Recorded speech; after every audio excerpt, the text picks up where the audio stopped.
Hello and welcome to the ECM Podcast. I'm Heinrich Köbberling and I'm happy to be hosting this newest episode of the podcast and take you behind the scenes of new music on ECM Records. In this episode, I meet up with German pianist Julia Hülsmann, whose newest album, The Next Door, was just released. It's the second album by her new quartet lineup, with Uli Kempendorff on tenor saxophone, Marc Muellbauer on bass, and Heinrich Köbberling on drums. Julia talks about her different approaches to creating new music, what her colleagues bring to the table, and what fluidity has got to do with it all.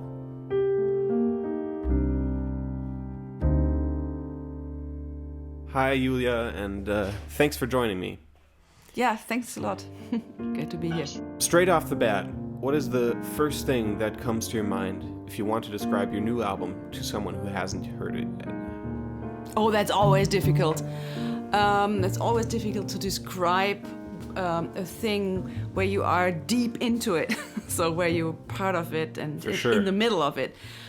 I think it's a very personal album.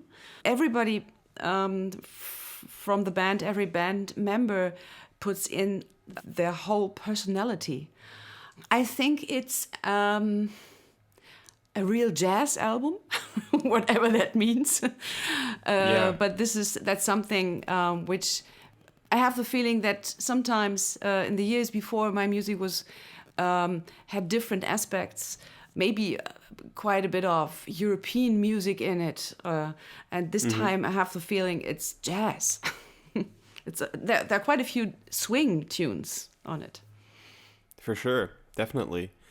And, it's your second album with this quartet lineup for ECM. Of course, your trio, in a way, is the foundation of the quartet, and you've released several albums with it, including your label debut. But can you try to describe what playing in this quartet feels like as compared to your trio? What remains the same and what's changed? Yeah, so the basis is, in a way, maybe the same, although... with this fourth member, with Uli on saxophone, we have more possibilities. We can always switch. We can switch the roles. It's not totally defined who is doing what. Mm-hmm. I realize when I'm writing music now, I always think quartet, and then my what I have to do on the piano might be. There are more possibilities. I can play the melody. I cannot play the melody. I can play it. Can play in unison or in different octaves, and it would all work. And some of that wouldn't work in trio. Uli is in the middle, in the lower middle, but can also be very high, and that's so. The sound can vary a lot, and that's what's very interesting for me. It makes your job on the piano a little more flexible because you're not solely responsible for the melodic information that comes out. Melodic and harmonic. Normally, the typical thing on the piano is right hand is playing the melody and left hand is playing the chords. And of course, that's not really true in a trio. I could also switch these roles, but now, especially with the saxophone as a fourth member, there's a lot more I can do.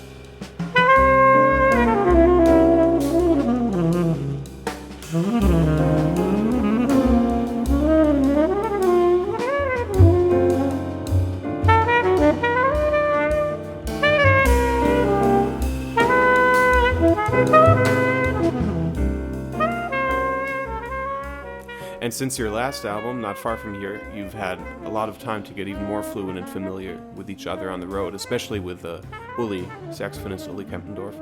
Yeah. That's got to have an impact on your interplay and on your fluency, I imagine. Totally.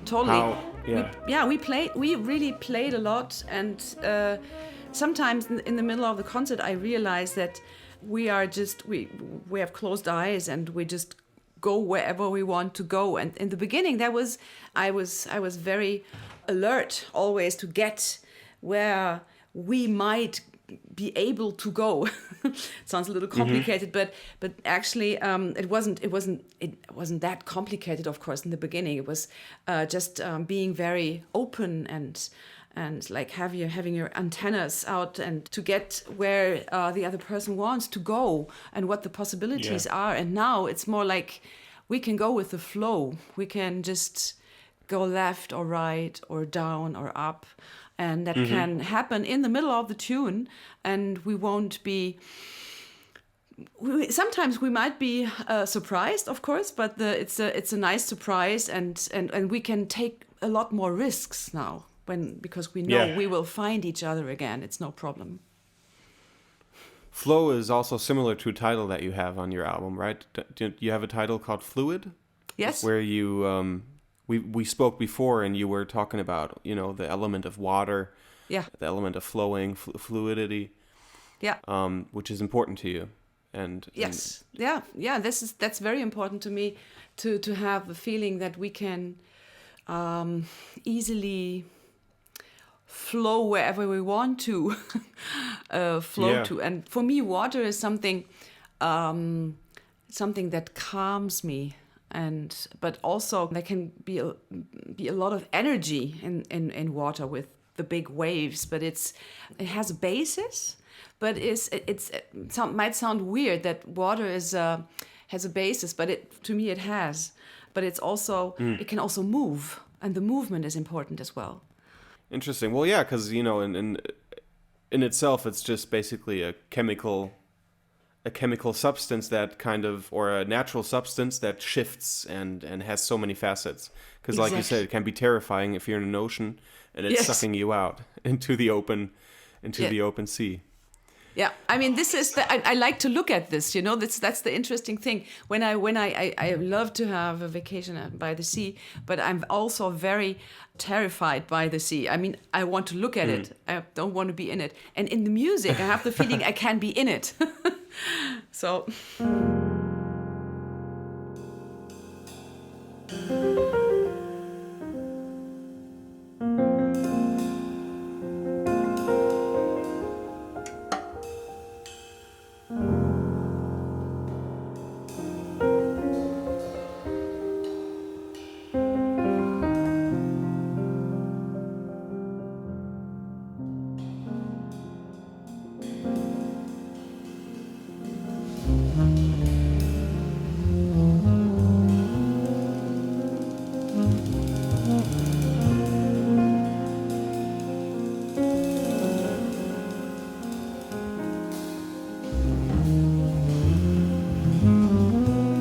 It's not untypical for your albums to be filled with mostly original music, and on The Next Door, once again, each member of your group contributes music to the set. I'm assuming that just comes naturally. Each player wants to get a word in. Yes, exactly. I mean, we met quite often to look at new material, and we had so many new tunes. We had to choose in the end, so everybody wants to bring in some music, and then we try, and if it works for us, and sometimes we try for quite some time, and then might feel, oh, maybe the other one is nicer, so that can happen. But it's a very open process, which I also like about this band. It's not like that with every band, Sometimes sometimes I have the feeling it can happen that somebody comes in brings in a music that has to be exactly like that, exactly like it's written, and for us it's important that you can always say, no, I want this part exactly like that. Of course, that's always always possible, but we really try to be open with the music and try out different things to see where we could go. And sometimes it starts as an up-tempo tune, and then it's a ballad in the end. That can happen. So that also means that if someone brings a tune in, it's not usually the final tune, but you guys each put your own voices into that? Absolutely. Yeah, everybody. Okay. Yeah, it can also happen that we play through a tune and this is it. So that happens as well. But the normal, more often it's like everybody says something, and I think this could work as well, or maybe we should turn it around, or something is not really working here, or so. So it's a real working process. Nice. It makes it more of a group effort. That's maybe also makes the interplay sound so natural and so fluent. Mm-hmm. I think this is an important part of it, yeah. Mm-hmm. Your own compositions, stylistically speaking, feel like chameleons to me. One moment you're coming up with these wistful, slightly impressionist designs, and like on the opener, empty hands. And in the next moment, take Made of Wood, for example, we're kind of in post-bop, modal jazz territory, almost thrown back into a different century. What compels you to go all these different places musically? Oh dear, I don't really know. Actually, I mean, the writing process for me is I use every minute I have. Sometimes I have like 10 minutes or a student comes late or so, and I sit at the piano, and sometimes I just let my hands fall down and there's a chord and I see, what is it? Mm-hmm. Do I like it? And or not? And then I write it down, and then later I decide what the direction of this chord might be, so it can happen that I have the feeling I want to have a special. I want to create a sound. For example, for Made of Wood, actually I wanted to write something very easy. Something totally easy, and the beginning is really I use this modal starting point, and then I realized okay, but I want more than that. I want to combine it with something else, with a melody that's more my kind of melody, and my kind of melody. I don't know if I can describe it, but I like melodies that go around, that are not too straightforward, that go different places than you might expect it to go. And sometimes there is a feeling. I want a starting point. I want a kind of open feeling, or it's defined. And for Made of Wood, I think it's defined. It's a defined starting point. And then I put something on top. For Empty Hands, it was not as defined, I think. It was more open. I had this vamp, and I wasn't really sure where to go with this, and then slowly it developed. That took a lot longer to write, actually. Okay, interesting. Mm-hmm. Yeah, I had lots of different versions for that, and I brought it to the band, and we rehearsed it, and then the second part just didn't work at all. So I had to rewrite it many times. Yeah. If you say you wrote different versions for it, and you also, before you said that each member always contributes to tunes, and sometimes, depending on the mood, one might contribute something different. Does that mean that your tunes still changed? Like, if I'd see you live tomorrow, could it sound quite differently? Might happen. Yes, we have tunes that more or less stay in the same kind of feeling, but we have also tunes that vary a lot. Yes. For example, interesting. I mean, Post is a tune by Heinrich, and we played this tune with a band in Uzbekistan, and with an ensemble. And during these rehearsals, it changed a lot.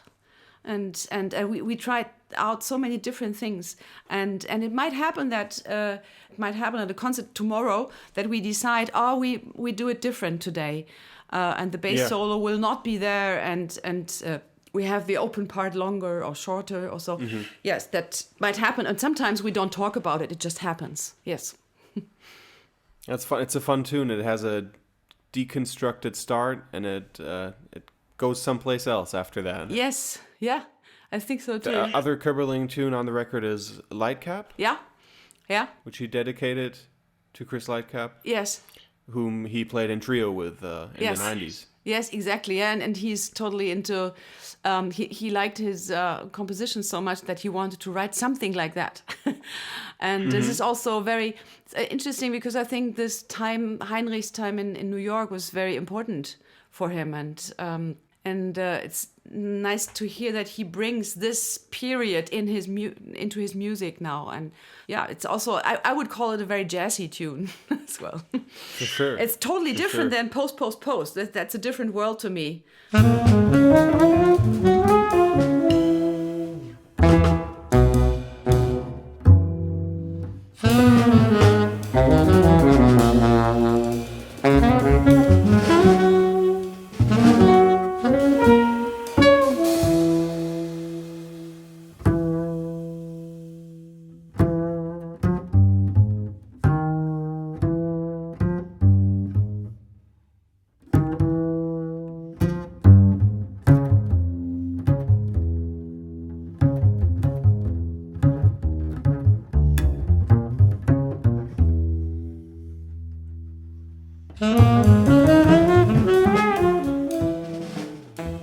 Again, that variety on one album. It's homogeneous, but at the same time, everyone goes different places.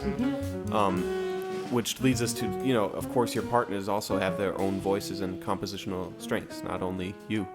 Of course. If you had to assign each of them a specific one, what would that be? Oh dear. Just for the sake of playing. Yeah. Okay. Heinrich's compositions have kind of simple melodies. That's not really true, but simple melodies, but complex. The combination with the chords is always very special and very surprising to me. And that's what I love about his music. Uli's music is sometimes very abstract. And I mean, the tune we have on the album Open Up is not as abstract as some of his other tunes are, but it can be very complex, but in the end it doesn't sound too complex. But I really had to work on that tune. Makes difficult things sound easy. Exactly. Yeah. And Marc is. It's a bit difficult for me because I'm so close because he's my husband and he shows me all what he's writing and we. You're there from the beginning for each tune. Exactly, yeah. So not always, but sometimes he just brings it to the rehearsal and I didn't know about this tune at all. But he is his chords are very. Extraordinary, can I say that? Yeah, maybe. And it's like everything is circled out. He knows exactly what he wants, and he's very precise. Maybe that's the thing. He's a precise composer.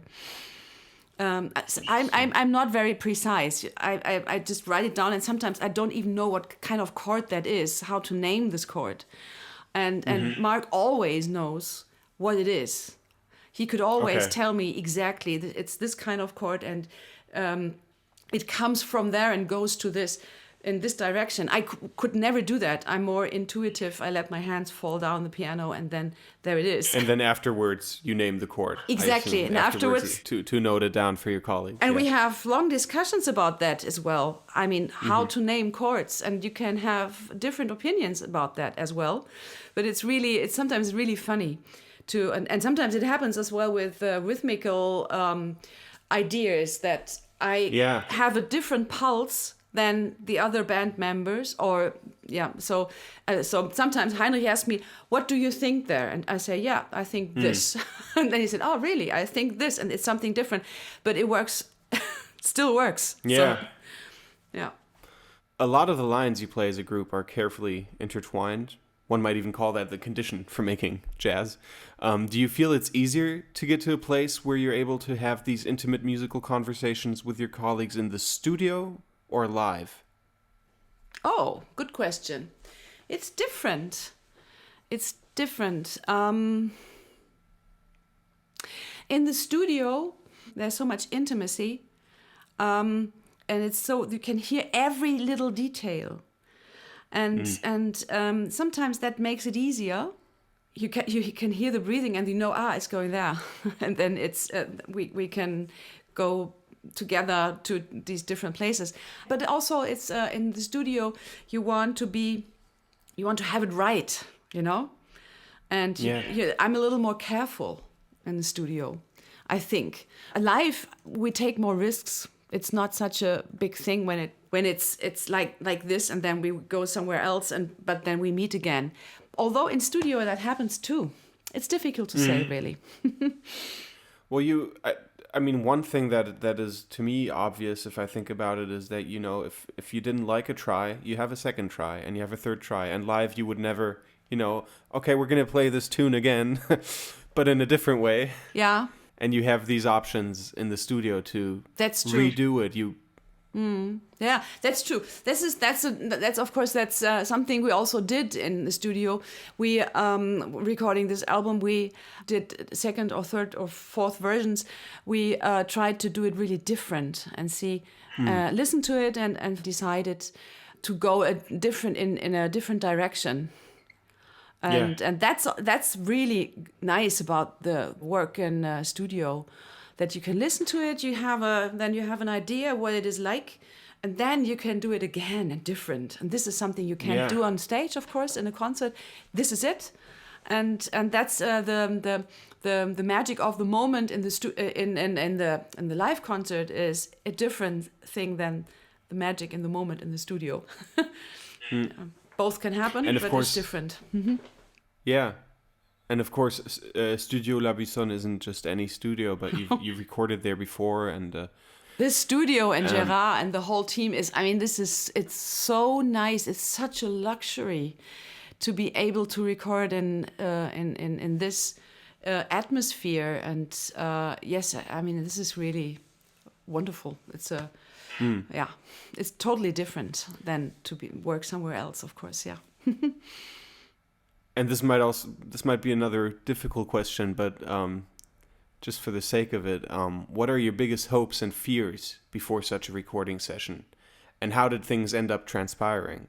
I mean, judging from what the record sounds like, I'm expecting a positive answer, or I wouldn't ask. Very good. Of course, you always fear that there won't be this moment when you become one with the music, and you never really know if the magic, I said the word before, the magic will be there or not, and that's the fear, of course. And sometimes, of course, you know as well that some tunes are difficult, and you don't really know if you'll find each other there or not.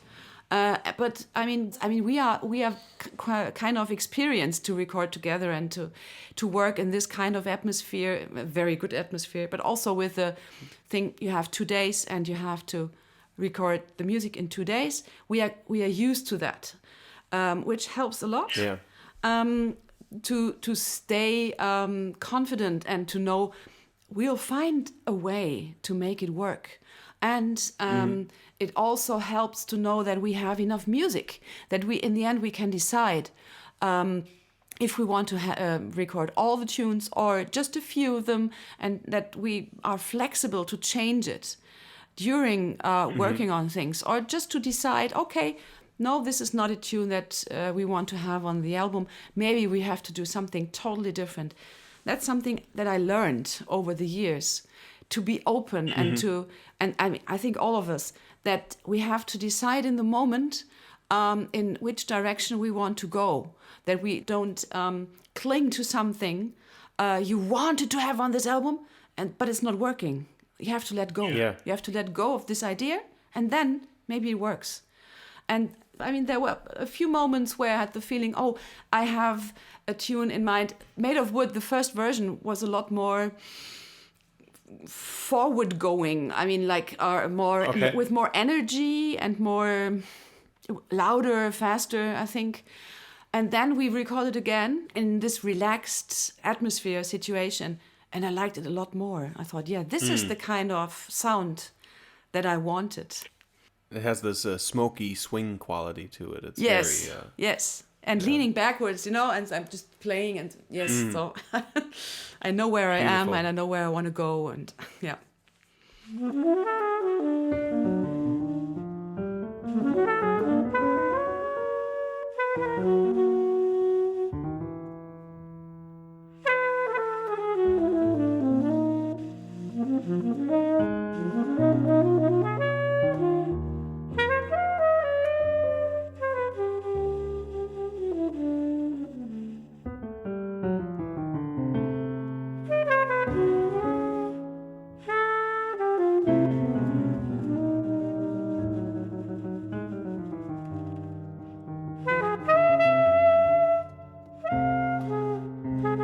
There's a very special moment between you and Uli Kempendorff on Jetzt noch nicht, which also appears as a variation later in the album. And your lines intersect beautifully, your tones are paired wonderfully. How did that duo come about? Because it sounds very improvisational at the same time. Yeah. How much is improvised? How much is notated on that specific tune?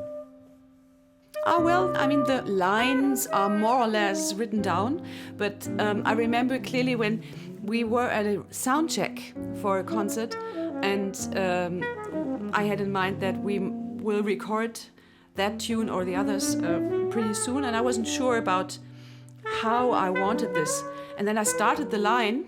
Just during the sound check, they were still doing some stuff in the background, and Uli joined me, and we just played through the head and thought, oh, that's another possibility to play. That's another version of the tune. And then we forgot about it again. And in the studio, we thought, why not? Why not just trying to play this head in this relaxed, open way, and with lots of freedom around the lines. And then we just did it. So it was a coincidence, actually. So just an accident, more or less. It made me think of because actually this is not your first quartet with a horn player at the front as well. Because in Full View, had you team up with Tom Arthurs on trumpet. Yeah. But they're still very, very different records, and the way you play together is completely different. What is it that Uli brings to the table on, just from his playing that intrigues you and that you work with? What are the qualities that you would see in him? Yeah.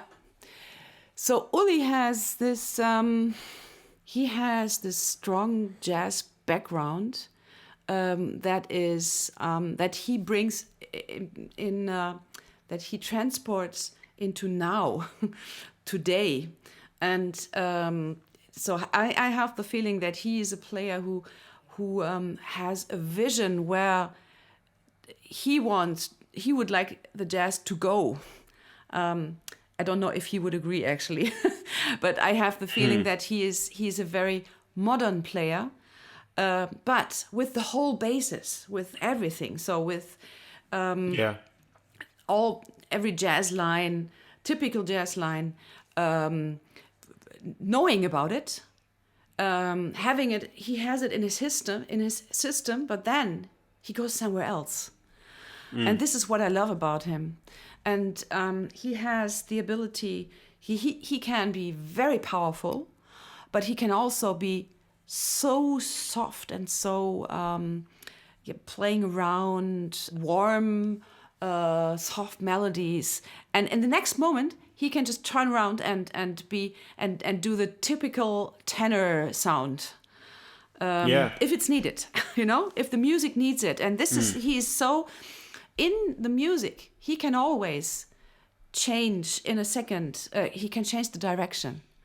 That's what I love about him.